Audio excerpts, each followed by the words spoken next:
Right. Good morning. Good morning, everyone. I'm Dave Olson, the chair of the American Chamber of Commerce in Canada, and I'm really pleased today to present our fourth Responding to Reality webinar. As you'll recall, we started this a few months back. We put this great panel together to include our good friend Dan Utso from Thompson Hine, uh, Hannah Thibodeau as well. I'm celebrity in her own right from Global Public Affairs Oh, and Dave. well, whatever flattery gets you. And then Andrea Van Voot from Wellington. And as you'll recall, Andrea worked for Prime Minister Harper and has some great experience in hosting other big G20, G8, G7, G meetings and leading some of those activities. So we thought it was a great chance to get this panel back together today to talk about some of the progress we're seeing behind the scenes in terms of trade negotiations, and then also really to talk specifically about the upcoming G7 meetings in Alberta and a little bit of what goes into that, but then also what might come out as well. So it's a great opportunity to get the band back together. And I think we're going to start today with Andrea Van Voot, just to talk a little bit about how these things come together and what it takes to put together a G meeting. We'll just call it a G meeting because the numbers change, but what happens behind the scenes and kind of what you're hearing and what leads up to this today. So Andrea, I'll hand the floor to you. Sure. Thanks, Dave, and thanks for AmCham for having me. And good morning, everyone. Hope that you are doing well on this Friday morning. As we're heading into the weekend and heading into the G7, as I think if you're watching the news right now, you'll probably see the arrival of U.S. Marine aircraft coming to support the president's attendance at the G7 in Kananaskis, which is, some of the exciting theater around these group of seven or group of 20 or summits in general is, some of the drama around the participation of the different leaders. I think what I might offer just for folks that are watching is a little bit of behind the scenes, perhaps in the preparation for these meetings. I've done, I think, 7 of them, hosted one, which was Muskoka, which has its own reputation for reasons I won't get into right now, but have been everywhere from Deauville to Brussels to, I think my favorite was, of course, Muskoka, but I think I would probably say was the G7 summit at Camp David, which was its own unique experience. But I think what I might offer is that the planning for these summits starts through summit offices in the member countries about a year in advance of the summit itself. And the Sherpas, which is perhaps a not great political term for today, but the title still continues. Each country, each prime minister has their G7 Sherpa. The Sherpas meet and discuss the content for the different sessions at the G7. They discuss which leaders will initiate those discussions, which leaders will respond, and they negotiate the content of major G7 initiatives or announcements out of the discussions and the summit declaration itself. So much of what you actually see occur at the G7 has been the result of negotiations and work by the group of Sherpas in consultation with their leaders for about a year leading up to the summit. It's an interesting dynamic in Canada because, as I think we all know, there's been quite a bit of political upheaval due to Prime Minister Trudeau resigning and the election of Prime Minister Carney, who's, only just about 2 months into his term. And so, you will see this as being the first summit that truly has Prime Minister Carney's mark on it. And, you know, this will be an opportunity for him to differentiate himself from his predecessor. I think what I might offer is for me, in attending these summits, the summit declaration and the initiatives out of the summits was always important. Um, the nature of the discussions tend at the G7, unlike the G20, to focus on the geopolitical or global security matters, which I think, as we all know, there are numerous of them today, including as recently as last night. So that, from a thematic perspective, is usually what the group of seven meetings tend to focus on. What's interesting for me usually at these summits, and whether it's the G7, the G20, the Francophonie, or one of the other summits that occur, isn't necessarily so much the summit itself, but it's what happens on the margins of the summits.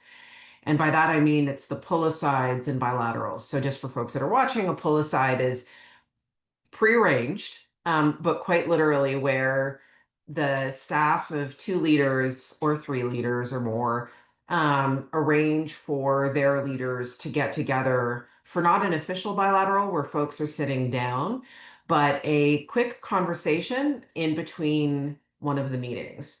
Some of the phraseology around some of these meetings is a bit ridiculous. But anyway, so pull aside is what happens when folks kind of casually get together and stand on the side and have a chat about a particular subject. And it's usually about one particular item that a collection of people need to talk about. Bilateral meeting is what you would typically see in the news, organized photo where folks are sitting down, you've got rows of people on either side. All of that is negotiated, how much each leader can have on their sides of those bilateral meetings. And as you can imagine, in each of the countries, there's a lot of jockeying for who gets to be in those seats, but also who gets to be closest to the leader. Because that suggests power and influence, of course. So for me, in watching these, I always look at sort of who is in that room and then what the order is of people that are sitting down, though there is usually a little bit of protocol. But even those bilateral meetings are an opportunity for leaders to discuss something bilaterally that they need to. And it's either something that they need to discuss in front of their teams so that their teams see specific direction, or it is something that they need to discuss in what is called an off the top session. An off the top session would be just the two of them.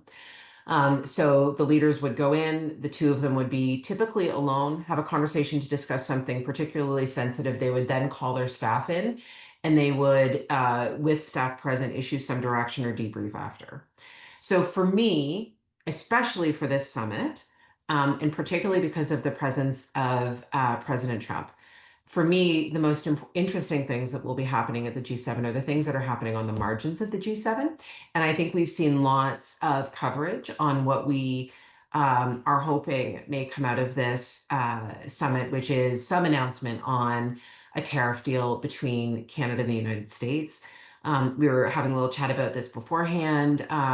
It's my understanding that deal is not done yet.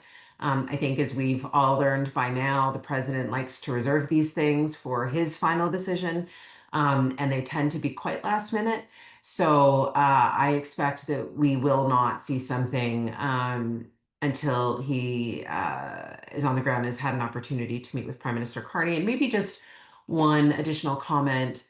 Sorry, no, actually, I will say two. One additional comment. The tone and tenor, to use Dan Yusso's phrase, of the conversations between the president and the prime minister have been very positive.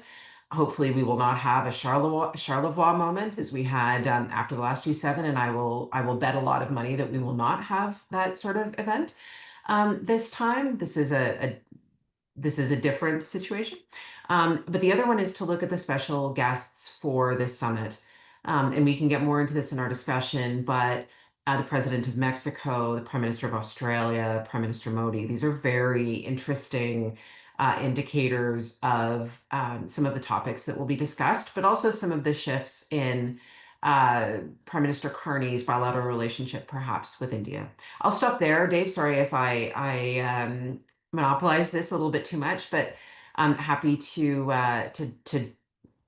pass off to my colleagues. Great. Thanks, Andrea. That was a great backdrop and a lot of interesting insights into how one of these summits actually comes together and the things to watch for. At this time, I'm going to hand things over to Dan Utso just to talk a little bit about what we're seeing on the U.S. side of things and where we think these negotiations sit right now. And then we'll move on to Hannah after that. So, Dan, the floor is yours.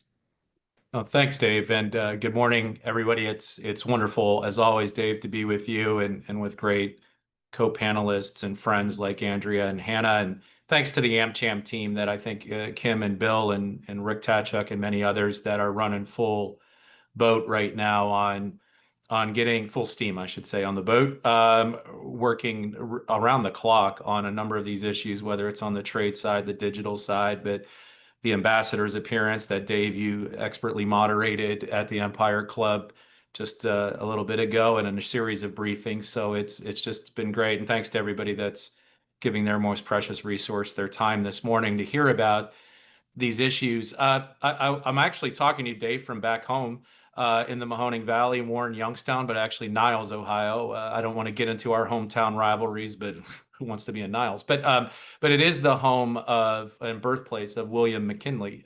So it's kind of apropos that we're talking William McKinley, the president who was the first tariff man that we're sitting here today in the hometown of where his memorial is, where I think every wedding picture taken in Niles and graduation pictures. So I think a lot of living rooms have Tariff Man in their house without really realizing it here throughout the Mahoning Valley. But that being said, it's interesting, and Andrea framed this a bit, and it was just even a fun conversation before we press play on this, is that we're having this discussion at the G7 about tariffs, and that's certainly my world and what we're focused on, but we're doing this in the backdrop of basically potentially the start, I don't want to be negative, but maybe the start of World War III, what we saw over the last 24, 36 hours. I think antiquity teaches when we're fighting in the Levant and most Mesopotamia, that usually doesn't work out too well for humanity. So I think security will have the effect to dominate a lot of what's happening in the discussions over the weekend, not just at the G7, but I think globally, along with our Russia, Ukraine. And then on the flip side, domestically, we're coming out of one heck of the week of Los Angeles on the other part of the president's agenda on border enforcement, immigration, migration, and a weekend that will be chock full of protests and parades here in the United States. So there's a lot happening beyond just this topic. Now I'll come back to my lane. So I expect a very eventful weekend. Let's put it that way, not just in Alberta, but here in the United States and hopefully not globally. Um, when we're talking about the tariff piece of this, I think there's a high degree of likelihood that we will see, I can say with the highest confidence that we will see deals, and I'll put that term in quotes, between now and what we'll call Freedom Week, that our favorite day and week in Canada, US, of July 1st and July 4th, where we may have had disagreements as to what we did in 1776, but we don't need a sovereign to come open our parliament here in the United States to prove that we're sovereign. But that's a whole different question. I must have made a joke about that whole sovereignty thing a few weeks ago because as soon as I open up social media, I get The Crown and Downton Abbey feeds every day is what I'm getting these days. So I must have been a little too candid in my comments about Welcome. the speech from the throne, but I'll leave that there. And I'm just kidding around a little bit to add some levity to the situation. But, look, we're heading into this July 9th date. There's 18 deals on the table. Not all countries of the major 18 are fully negotiating. I think what we saw this week, both in the president's comments, and if you've learned to read between the lines with the president, you know that deals are coming. We saw that with testimony on the Hill by Secretary Bessent and Ambassador Greer and Secretary Lutnick and a number of public comments. We're going to see deals flowing. The question is, do they come out on Sunday of this week? Do they come out in the week that follows? There is going to be something coming out in the next week. What does it look like? I think where there's a high degree of likelihood too, and it's been publicly stated, and I expect it will be the case, is that the majority of the G7, of course, are members of the European Union. I don't think we will see a deal with our European allies potentially. If we do, it will be at best sectoral. It will not be anything that looks even like the UK framework. But I don't think we will. That's all been punted even for, I believe, until after the July 9th, and I think many others, and it's been, again, publicly stated. And I think the same thing can be said. I'd be surprised if we saw anything with India. Others, our Canadian friends, can talk more about that invitation to have India's leader there, but it is interesting that he is in attendance. But I just think, and maybe Andrea can speak with a great deal of on the ground experience, the idea that we're going to have a deal with India done this quickly would be shocking to me, candidly, just because of the number of issues and the scope of the issues. And we certainly are not going to see anything more with China. I mean, basically what we saw in the last week to 10 days was a level setting with just getting things back on track on the so-called Geneva deal and getting rare earth minerals pumping again. And keep in mind the China schedule is the main course anyway, but that was always their time frame was always extended after we walked back the 145% tariffs to 30%. I guess you can call that a walk back. I'm not sure it's taco, by the way, that we have an additional 30% tariffs on China, and we're like, oh, okay, that's easy. But that walk back added that 90 days is not aligned with the rest of the countries that got Liberation Day tariffs. July 9th was that deadline. It's August 12th for China. So, but that timeline was always going to be much longer than anybody else. So where are the deals? We're here on an AmCham call. Is there going to be a deal with Canada? Is there going to be a deal with Mexico? I think we'll see some activity with Canada, Mexico, Australia. And those will look along the lines of the deals that we saw with the United Kingdom on that economic prosperity deal, the EPD, as it's known with the UK. And I think it's going to look a lot like those. It's going to be, these aren't trade deals. These aren't free trade agreements. These are term sheets, to borrow Andrea Van Voot's earlier phrase. Although there is a lot of talk that we will start seeing execution on the UK deal next week. That's of real concern to the industry to get that moving right now, particularly on the aircraft piece of it, the aerospace piece. Like a lot of that hasn't been implemented yet after it's been announced.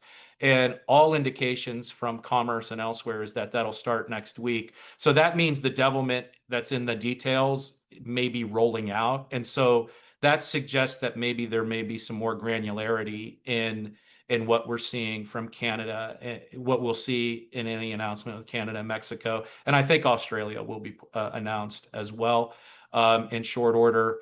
What will be in those deals? Steel and aluminum is certainly the meat of that.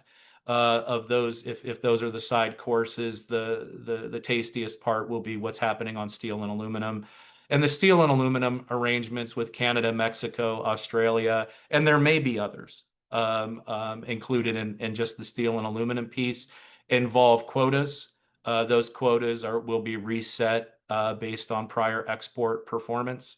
Bloomberg and others, our great friends, Eric Martin and Josh Wingrove and others, have reported that the quoted numbers will be higher, meaning the levels that more steel will be able to come at a lesser duty rate and potentially duty free than in the past. And that makes sense, right? That if you're trying to stop Chinese steel from coming in, you're going to need more steel and aluminum from other places and until we ramp up that production here in the United States.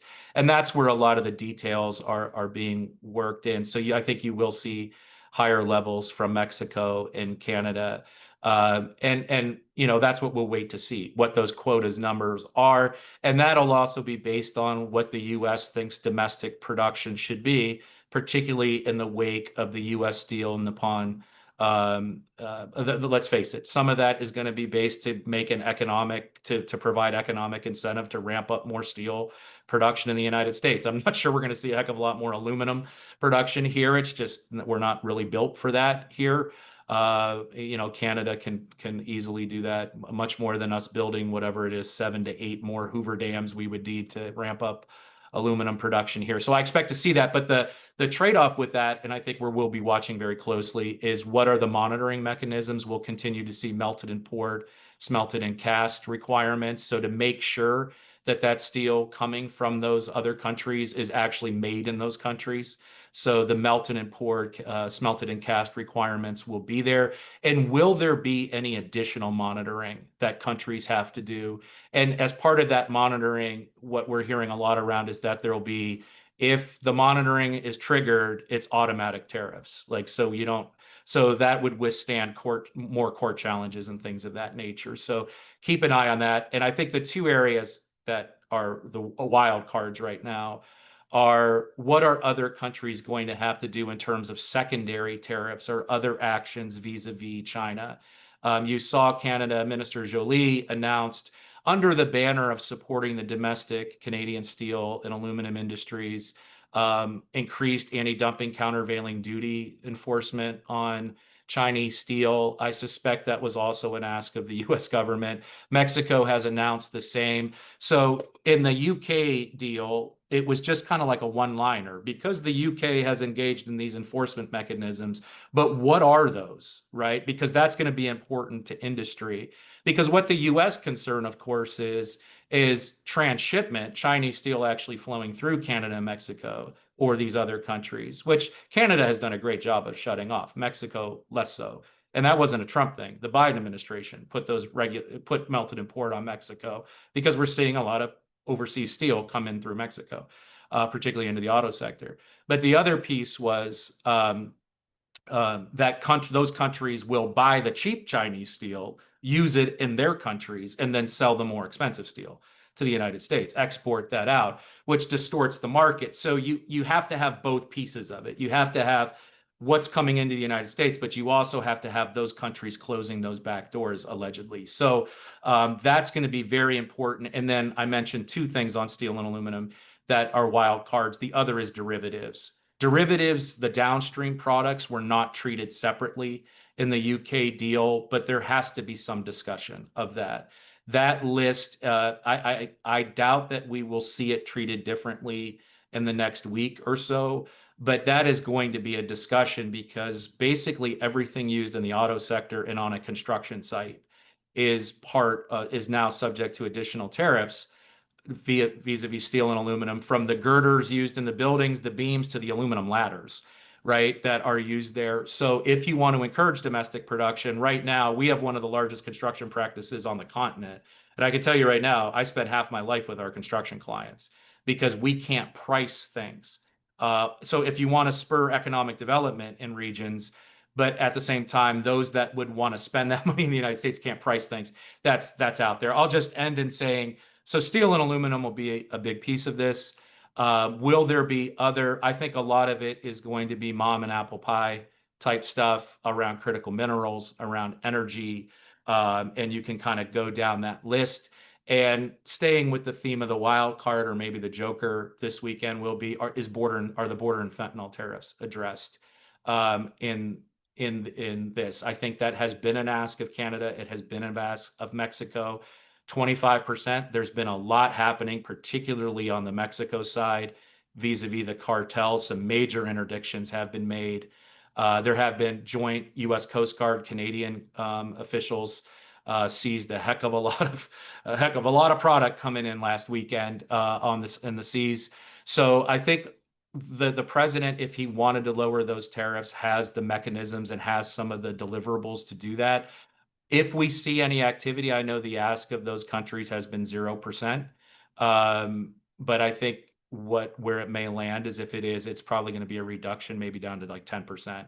And why would it be 10%? Because 10% is the reciprocal for everybody else. So keep an eye on that. I'm not making any predictions there. I think that is, Andrea mentioned at the outset, some of those wild cards, but that's what's out there. I don't expect much more than that. And lastly, truly lastly, the real issue is, does this create a foundation coming out of this G7 where the US, again, using that phrase, tenor and tone, the risk of the US aggressive posture, that tenor and tone, has been other countries would say, no, we're not cutting a deal with you, right? And then you had the court cases, which frankly, at the end of the day, the court cases, I think, are largely moot on IEEPA, not technically in the legal sense moot, but that's basically all been kicked out to the early fall. So countries, the question was, would countries come to the table with proposals and deal with the US, or would they tell them to go pound salt? The countries have come to the table, right? That's the reality of the situation. Now the question is, are because of the Trump administration's aggressive posture, are those countries willing to take on China? Has this strengthened the US hand by other countries agreeing to some of these secondary tariffs and other mechanisms for the US to now go negotiate with China? Or are we going to see some less than successful efforts to do that, which will, in effect, strengthens China's hand? And I think that's an issue coming out of this. That's not going to be a headline issue. It's not going to be a front page issue, but it's something to keep an eye on, as how strong is the US?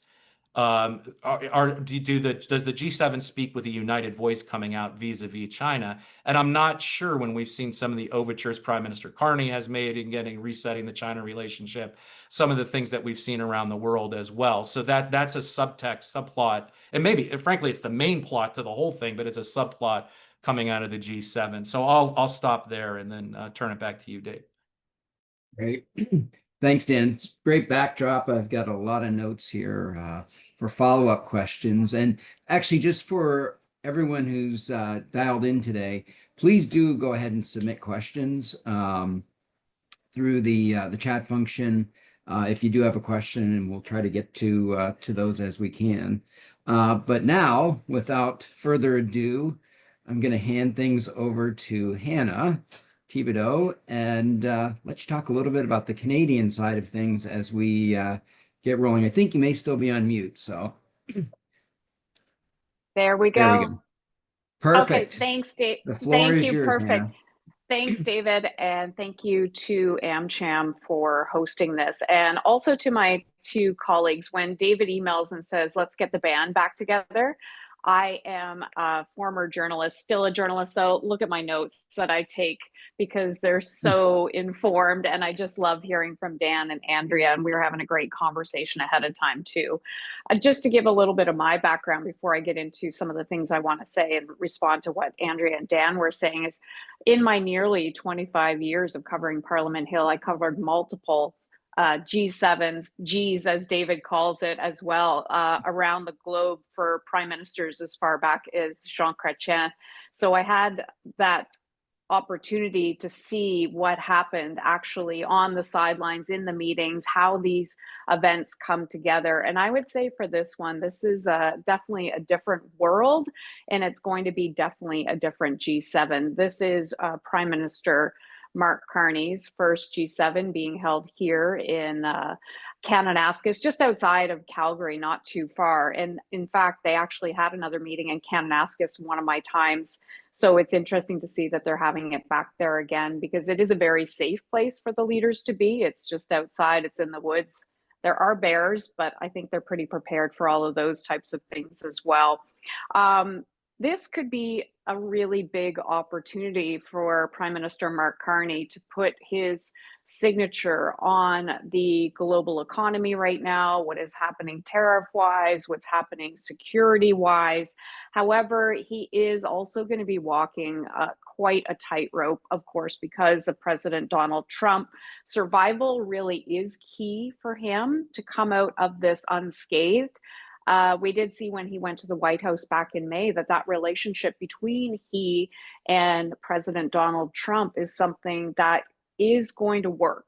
And everybody here in Canada was watching when he went down to the White House. Was he going to trip? Was there going to be a big outburst in the Oval Office? But it seemed that the two leaders did find common ground. Even when Donald Trump called us the 51st state, you saw that Mr. Carney, Prime Minister Carney, managed that very well. And just saying it's never going to happen. They joked around, and the meeting went so well that even the White House put out a tweet afterwards saying that it did happen, and it was very positive. But one of the things you have to watch for, and I think Andrea and both Dan were talking about this, is when it comes to President Trump, are the domestic issues too that are happening right now. Will it go to those issues of the disagreements he and just trying to think of his name right now. Elon Musk. Oh yeah, Elon Musk are having, on Twitter last week. That was something we were definitely watching here because we were waiting for this agreement to happen. Also, what's happening in California. But as Dan was saying, when it comes to Iran as well. So will those issues sideline what's happening at the G7? This is an interesting G7, and picking up on what Andrea was saying is they have these briefings that happen with journalists ahead of time. They're not allowed to put their names on the record, but on Thursday, this is something that Andrea and I were talking about ahead of time. They work all these hours, the Sherpa, as she mentioned, to come up with a overall communique for everyone to sign into. This time around, though, they are really playing down those expectations. There at the briefing in Ottawa, it was said by organizers that they're not going to produce that joint communique this time around, that what they are going to potentially be doing is providing these short statements that are prepared between maybe one or two countries. And then at the end, Prime Minister Carney is expected to issue a G7 chair's statement. So what that says to us is that they couldn't come to a consensus on an overall communique between all of the Sherpas that are coming here to have that discussion. So that's one of the issues. I want to pick up on some of the things that Dan was saying too. And sorry, before I do that, I want to go back to what Andrea was saying too, is that I don't think we're going to see what happened in Charlevoix as well back in 2018. At that G7, we saw President Trump get aboard his plane and then put out a tweet saying that he was withdrawing from the communique because he didn't like what Prime Minister Trudeau was talking about in front of journalists when it came to the steel and aluminum tariffs. And he called him at that time, he was dishonest. That wasn't something that we want to see this time around. I think for Prime Minister Carney, he's trying to come out of here looking strong, having some decisions made. And then, of course, when it comes to the economic and security pact that's been worked on for quite some time, last week we had heard this was already baked in and that President Trump was likely to sign off on Thursday or Friday. We're hearing now that that's likely to happen maybe on Sunday or Monday, from Dan as well, talking about some of those issues. Following up on what Dan was saying, that countries have to come to the table with something. And if you look at what Canada has done over the past couple of weeks when it comes to border security, one of the big things is that we are increasing our border security. Dan was talking about the big bust. Ontario Provincial Police announced this past Tuesday that it seized the largest amount of fentanyl in the force's history. The amount of fentanyl is equivalent of roughly 435,000 potentially lethal street level doses. So the proof is in the pudding there. They can go back and say, look, we are increasing this. They also announced that in the throne speech that Canada is increasing the amount of our CMP that we have. And then finally, it was Monday, I think on June 9th, a big thing that has really been a thorn in the side of President Trump is Canada's spending on defense. And Canada has now announced that it will reach that 2% target of GDP in this fiscal year. So that's by next March, the spending of $9 billion. That is probably something that really has appeased President Trump because it is something that he has mentioned multiple times. That's a big chunk of cash for Canada too. We've gone from 1.37% to 2% now. And then I know, of course, at NATO, those discussions will continue. So Canada really has answered some of the questions and some of the irritants that President Trump has brought up. So yes, the announcement didn't come today. Today is Friday, but I believe what Dan is saying, it's good news for us because they're still tinkering with whatever the details are in that, but hopefully it is that 10% number that he's mentioning, because right now it's 50% on Canada's steel and aluminum tariffs. And one of the indications too that there was some type of deal coming is that Canada didn't reciprocate on that increase to the steel and aluminum tariffs as well. I think we'll talk about some of the other invitees in this. One of the big things, and Andrea and I were talking about this before, we'll probably talk a little bit, but I'll bring it up now. One of the interesting invites is India. The reason why, for some of the people that don't understand why this is controversial for Canada, is that back in 2023, there was a murder of a Canadian Sikh separatist, Hardeep Singh Nijjar, and that was in Surrey, BC. Now, Prime Minister Justin Trudeau and the RCMP linked agents to the Indian government in that murder.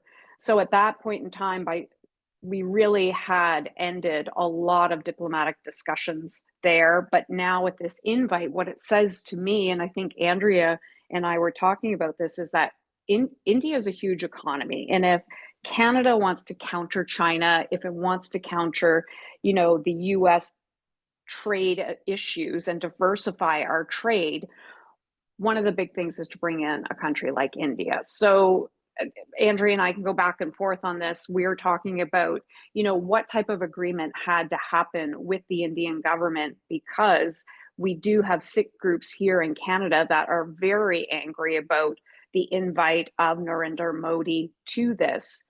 But there has to have been some type of agreement ahead of time, likely the Prime Minister's team saying that we're going to have to make, a point of the fact that this will never happen again, calling for the government to stop this type of issue from happening. But all these Sikh groups are saying that we should stop intel sharing, we shouldn't be involved.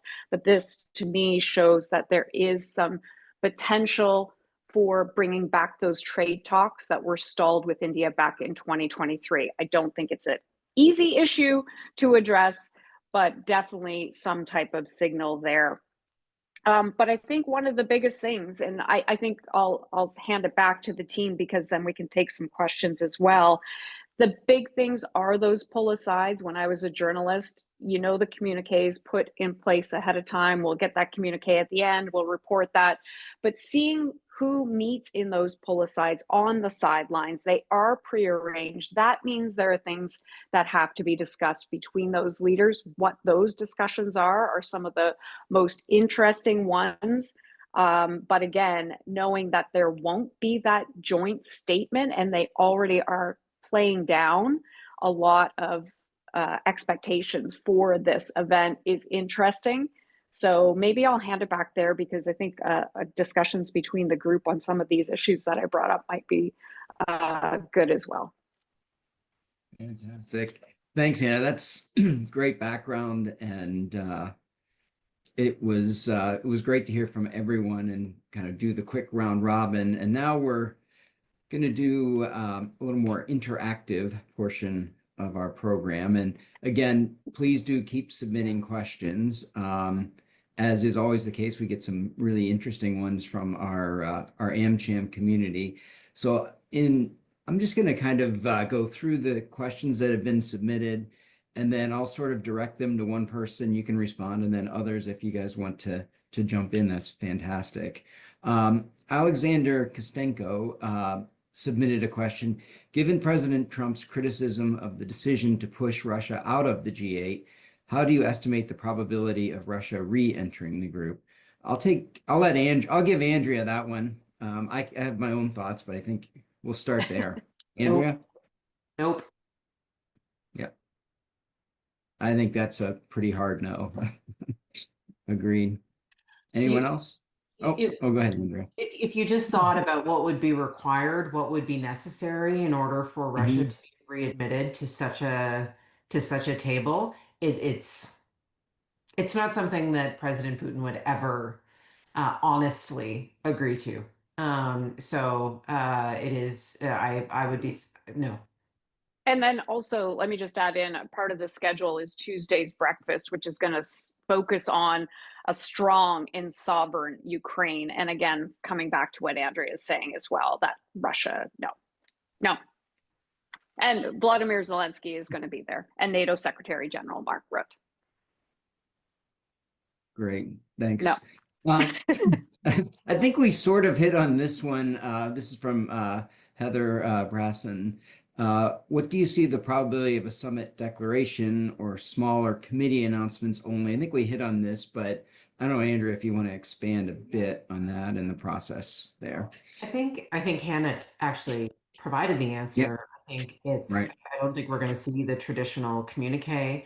Although I would challenge anybody to reflect on whether or not they remember anything from any prior declaration release. Valid. Yeah.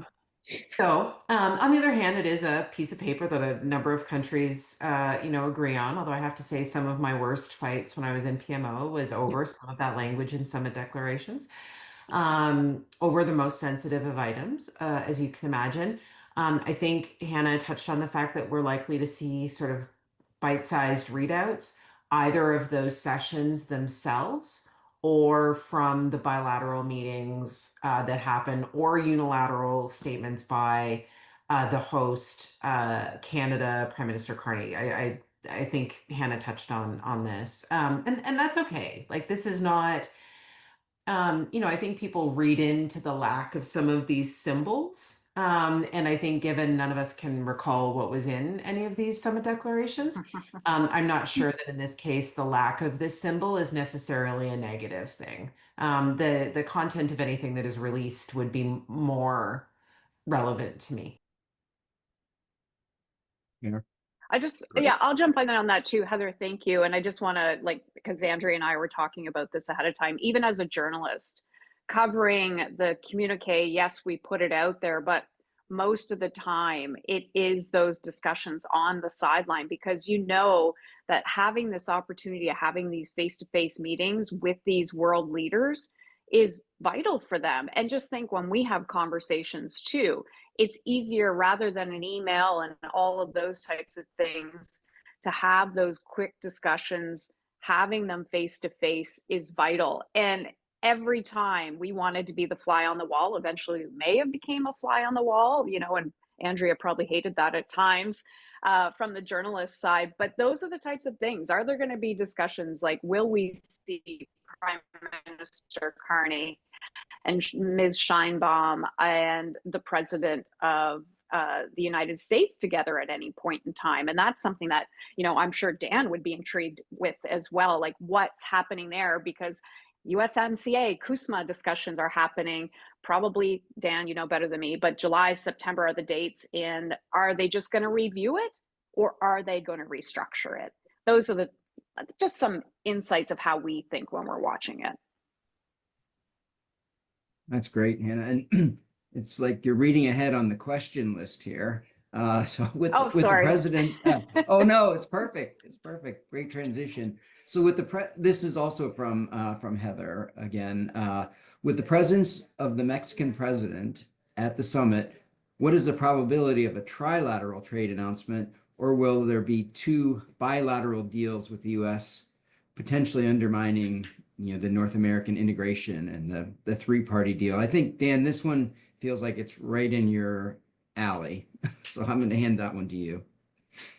Well, yeah, the addition of the Mexican president is interesting. I think others can comment on that. I don't think it's surprising in any way, but I think it's meant to show that united front among many other issues. I don't expect to see a trilateral unless it's like each deal will have to be separate. Mexico's quotas are going to be different than Canada's quotas on various issues. So from a legal standpoint, from a text standpoint, they'll be different. Now, whether the photo op is trilateral, I don't know. I would add to that there may be an opportunity there for the border and fentanyl piece to be dealt with trilaterally, although I'm not sure that's in Canada's interest for that photo op, to be there, but maybe a United North American. But I really don't see them as trilateral deals per se. I just think textually, substantively, they need to be different. It does cause me to make a comment to build off my beginning comments, in that one thing I don't expect to see is one thing that will be different than the UK deal is we won't see the 100,000 Range Rovers and Land Rovers and Dave's Bentley coming over from the UK. What I don't think we will see an auto deal, certainly not with Mexico this weekend. That is still being fine-tuned. I don't expect to see it with Canada. Although it is interesting, the president making some noise this week on auto tariffs. If you followed the president at any point, usually there's going to be action on a file when he brings back an old subject. Like, so autos has been a little quiet for a couple weeks, and then boom, now that means he's at the finish line. So he was threatening more auto tariffs yesterday. He's squeezing out the final concessions, but I think that has more to do with Japan and Korea than it does with North America. Because the Japanese originally came in with a 0%, trying to get zero tariffs. They've backed off on that, and they've come up with basically a USMCA-esque formula, which will be, I think the devil will be in the details there too, which is we'll accept tariffs, but we get an offset for how we're benefiting final assembly at Honda, for example, here in Ohio or other places. To do that. So, some kind of export credits and investment credits. So again, things are being creative, but that's a long-winded answer to the point of I don't necessarily think we'll see trilateral. And I'll just say to Hannah's point, USMCA is on the radar, but the line from the United States when you talk to anybody is there is no commitment to a trilateral deal.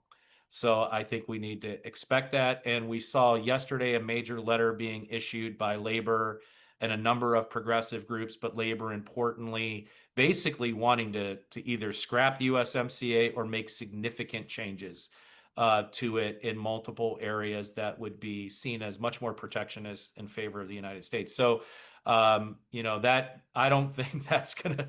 I just don't think we're gonna get there at this G7. There's enough other things to do at this point. So, I'll kick it back. Maybe I think there's a good transition between Heather's question and then David's question.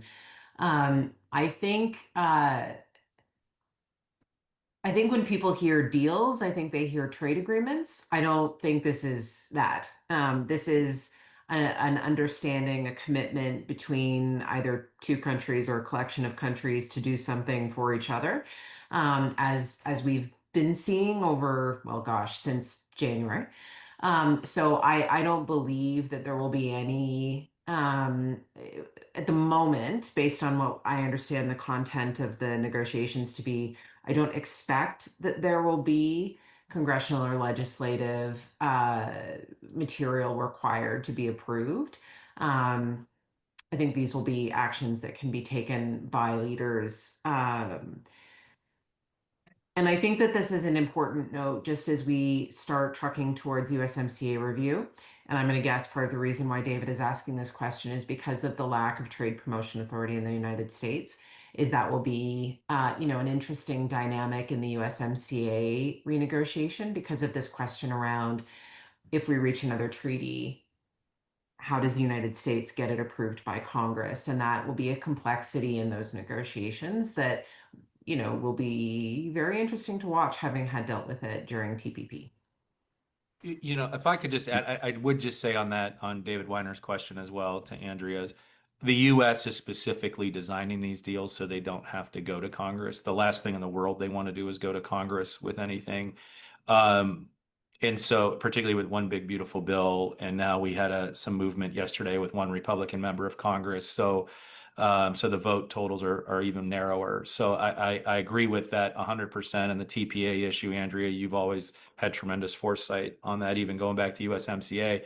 But on other countries is going to be interesting, right? Like, so some of these monitoring mechanisms or AD/CVD actions, and Hannah laid out a lot of the activity. So I think some of the concessions or commitments that countries are making in response to the United States' asks have been, for example, in the bills running in Parliament right now on border issues and elsewhere. So AD/CVD. So I do think the U.S., it's unsurprising to me that over recent weeks we've seen legislation introduced in various countries addressing some of these issues beyond those enforcement issues, like Hannah, I think excellently pointed out the OPP seizures that of happening. And all of that to say that you don't want to reward the tenor and tone, perhaps, but it's working. The administration's strategy is countries are making concessions, right? The alternative was they could have all said go pound salt, and they didn't, That would have been right? And that would have so, been a very painful thing to do if we had done that, though. Hmm. The challenge with this president is the size of the hammer that he's got is a big one, and he's willing to use it. And so it is an effective piece of leverage against his trading partners. I think where the question around legislation is going to be really interesting is on some of those more sensitive and politically sensitive subjects that will come up in USMCA. And if you don't have a treaty-based agreement making those commitments, then you have an enforcement issue potentially. And I'm thinking about this in the context of a subsequent president who does not perhaps have the nature of the current one, who may not be willing to take some of the same steps. On the other hand, as we saw following Trump won, Trump's steel and aluminum tariffs and some of his tariff behavior emboldened the Biden presidency to continue some of that activity. So I think it'll be really interesting in the context of some of those more politically sensitive items. Great. Next question is for Andrea from Kathy Warden. Can you comment on the non G7 leaders that are invited, and how does that happen, and who decides who gets to join? So it is, and I'm gonna ask Hannah to jump in here because she may remember some of this better than I do right now. And I'm afraid I did not vote up on the special guest part from previous years. But it is customary, actually, kind of at all summits, for the host and the members to invite special guests, and those special guests are um, uh, subject based. So, previous G7, we had the, maternal and child health initiative. We had countries that would be beneficiaries of that initiative attend the G7. So the host and the members, depending on what the theme and the session topics are, will invite special guests to attend only for those sessions. The special guests generally do not attend the entire G7 agenda, unless for some reason there is some unique reason for them to do so. But Zelensky, for example, will attend the discussion on Ukraine. That's a bit of a no-brainer. The president of Mexico, the prime minister of Australia, these are relationship repairing, prime minister of India, relationship repairing initiatives, but also directly related to trade. So it really, Kathy, first of all, good to see you, but also it's based on the subject matter being discussed at the G7, and it's based on specific messages, signals, symbols that the G7 wants to send or make as part of their summit. Just the protocol, I think I covered that as much as possible, but Hannah, if I missed anything, please jump in. No, I think that was all really good. And, I'm just looking at the schedule here. It's absolutely right. They're not invited to every session. There are the G7 leaders that are specifically in those meetings. And then, as you mentioned, the Tuesday breakfast will include Vladimir Zelensky. It'll also include the NATO Secretary General in that one as well. Brazil is also being invited to this. I don't think we've mentioned them, but India, definitely, that is to repair a relationship, to try to find ways to diversify our economy. And you and I were talking a bit about this because you know way more about this, Andrea, than I do, that the trade talks stalled on this back in 2023 too. So maybe starting to initiate those again. But Andrea, you were saying how difficult that could be. Yeah, it's funny. I have announced the Foreign Investment Promotion and Protection Agreement with India 3 times, with a series of different Indian prime ministers. And like literally, like the two leaders signing the document, and immediately were walked back by the bureaucracy of the Indian government. And it's a very interesting dynamic. It's not present in our country or the United States, right? Usually, if a leader commits to something, the power of the leader's commitment overrides any discomfort that the bureaucracy may have. But it's a very interesting dynamic in India that the bureaucracy is so powerful that despite the fact that the prime minister publicly announces an agreement, an investment agreement, that the bureaucracy can actually hit pause on that. And same on a trade agreement. Like, look, if you can't do a FIPA, which is the acronym for the Foreign Investment Agreement, if you can't do that, then a trade agreement is far more complex. And I think we have seen that in the lack of progress on the trade agreement negotiations, but also the domestic situation really stepped in there. So while I'm disappointed by this and while I'm frustrated by it, I think the notion of a comprehensive trade agreement with India is very, very low. My hope is very, very low. Just picking up on some of the reasons why some of these other special guests may be invited as well, David, just quickly. So thank you, Kathy. I think it was Kathy for the question. Yeah. When it comes to Australia as well, you have to remember back in March, Prime Minister Carney announced a deal that was in the works with Australia on an early warning radar detection system in the Arctic. So that's a big deal as well when it comes to defense.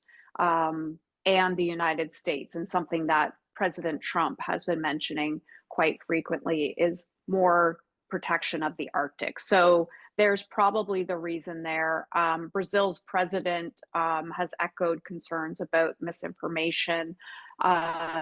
So maybe he is also taking some of these themes to COP30 summit in the Amazon this November.